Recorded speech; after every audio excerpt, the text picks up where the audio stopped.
Thanks for watching. Don't forget to like, comment, share and subscribe to Mufti Tariq Masood, famous scholar.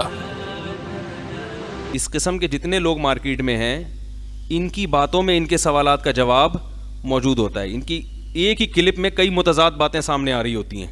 ایک ہی clip میں ایک طرف یہ ہوگا, دوسری طرف مثال کے طور پر انہوں نے ایک بات کی ہے کہ حرم میں 400 سال تک 4 مصلی رہے ہیں, حنفی, مالکی, شافعی, حنبلی. 4 قسم کے ائمہ ہوتے تھے جو نمازیں پڑھاتے تھے, حنفی, مالکی, شافعی, حنبلی. تو دیکھو یہ اجماع تھا, غلط چیز پر اجماع ہو گیا, اور پھر اللہ کا شکر ہے اب یوٹیوب کا دور ہے تو یہ ختم ہو گیا. ایک سوال میں پوچھتا ہوں ان حضرات سے کہ 400 سال تک حرم میں اہل سنت والجماعت کو نمائندگی ملی ہے, چاروں مسلک کو, حنفیوں کو بھی, مالکیوں کو بھی, شافیوں کو بھی, حنبلیوں کو بھی. آپ کہاں تھے اس وقت؟ نہیں یاری بات میرا خیال ہے آپ کا وجود ہی نہیں تھا, تبھی آپ کو نمائندگی نہ ملی, نہ آپ نے 400 سال کو یہ احتجاج کیا کہ ہم بھی تو ہیں. شیعہ حضرات نے احتجاج کیا تاریخی کتابوں میں, انہوں نے کہا 5واں ہمارا بھی ہونا چاہیے, مگر ان کو نئی نمائندگی ملی. اس کا مطلب ہے آپ پیدا ہی بعد میں ہوئے ہو. سمجھ میں آ رہی ہے بات؟ یہ تو آپ نے خود اعتراف کر لیا کہ ہم تھے ہی نہیں اس وقت. دوسری بات یہ کہ 4 مصلی اگر حرم میں ہیں, یہ غلط ہوا ہے, تو اس کی کیا دلیل ہے کہ اس غلط پر اس وقت احتجاج نہیں کیا علماء نے؟ یہ کیسے آپ کہہ سکتے ہو کہ اس غلط کو سب نے درست مان لیا تھا؟ آج بھی حرم میں بعض مسائل ایسے ہیں جس پہ ہمیں اختلاف ہے اس سے, تبھی ہم کہتے ہیں حرم میں ہو تو رہا ہے مگر وہ اجماع امت نہیں ہے. مثلا حرم میں جو صلاۃ اللیل ہو رہی ہے 8 رکعت جو جماعت سے ہوتی ہے, اس کا کوئی ثبوت ہمیں نہیں ملتا, نہ قرآن میں نہ حدیث میں, کہیں بھی نہیں ملتا اس کا ثبوت, نہ اسلاف کے عمل سے. تو اب اگر کوئی کہے حرم میں 50 سال سے صلاۃ اللیل ہو رہی ہے اور وہ حنابلہ کر رہے ہیں, تو اس پر گورا گمراہی پر اجماع ہو گیا. اجماع جب ہوگا جب پوری دنیا میں ہو رہا ہو. سمجھ میں آ رہی ہے بات؟ پوری دنیا میں کیا 4 مصلی رکھے ہوئے تھے ہر مسجد میں؟ صرف حرم میں تھا یہ, اور اس کی وجہ کیا تھی وہ بھی میں آپ کو انشاءاللہ بتاؤں گا. تو اس پر اجماع نہیں ہوا تھا, یہی وجہ ہے کہ اس کو ختم بھی کس نے کیا ہے؟ حنابلہ نے ختم کیا اس کو, سعودی حکومت میں حنبلی علماء نے ختم کیا ہے. آپ نے وہ ختم کرنے کا کام بھی یہ کارنامہ بھی آپ نے انجام نہیں دیا, اور حنابلہ نے ختم کیا, اور شوافع, مالکی اور حنفیوں نے ان کی تائید کی ہے. کسی حنفی نے, کسی مالکی, کسی شافی نے اس کے خلاف احتجاج نہیں کیا. تو اگر ایک کام غلط ہوا تو اس کو صحیح بھی کس نے کیا ہے؟ وہ بھی ان 4 نے کیا ہے. اس کے صحیح کرنے میں بھی آپ کا کوئی کردار نہیں, اور اس وقت بھی 5واں مصلی ڈالنے میں بھی آپ کا کوئی کردار کیا, آپ کی کوئی اپلیکیشن بھی نہیں آئی, کیونکہ آپ تھے ہی نہیں. سمجھ میں آ رہی ہے بات کہ نہیں آ رہی؟ پھر انہوں نے یہ سوال کیا, ان کے اس کی کلپ میں ہی سارے جوابات موجود ہوتے ہیں.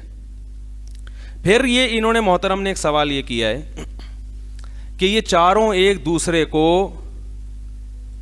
غلط, ایک دوسرے کے پیچھے نماز نہیں پڑھتے تھے, 4 ایک دوسرے کو غلط سمجھتے تھے, اسی وجہ سے انہوں نے 4 مصلی بنائے. اصل میں یہ 4 ایک دوسرے کو برحق سمجھتے تھے, اس لیے ان سب نے سب کو حرم میں نمائندگی دی ہے. بہت مشکل ہے.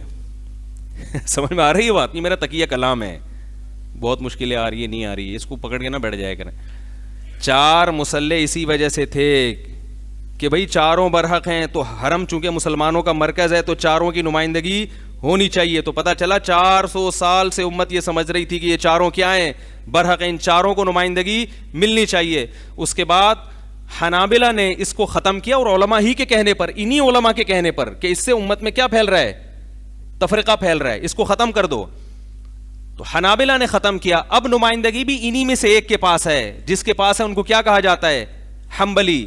حرمین کے علماء کی تحریریں میں نے خود اپنی آنکھوں سے پڑھی ہیں کہ ہم فقہ حنبلی کو فالو کرتے ہیں. سمجھ میں آ رہی ہے بات؟ اب بھی ہمارے ہی پاس ہے وہ مصلی. اور عبد الرحمن شیبی جو بیت اللہ کے متولی ہیں, جن کے پاس بیت اللہ کی چابیاں ہیں, وہ اب بھی حنفی ہیں, جنہوں نے مجھے غلاف کعبہ کا ہدیہ بھجوایا. وہ فقہ حنفی کو, بیت اللہ کی چابیاں کس کے پاس ہیں؟ حنفیہ کے پاس ہیں. مصلی کس کے پاس ہے؟ حنبلی کے پاس ہے.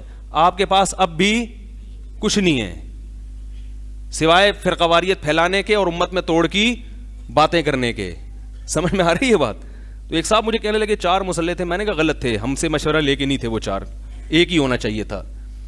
لیکن اگر 4 تھے تو اس کا مطلب 400 سال تک امت یہ سمجھتی رہی ہے کہ چاروں اہل سنت کے 4 مکتبہ فکر ہیں, چاروں کی نمائندگی ہونی چاہیے.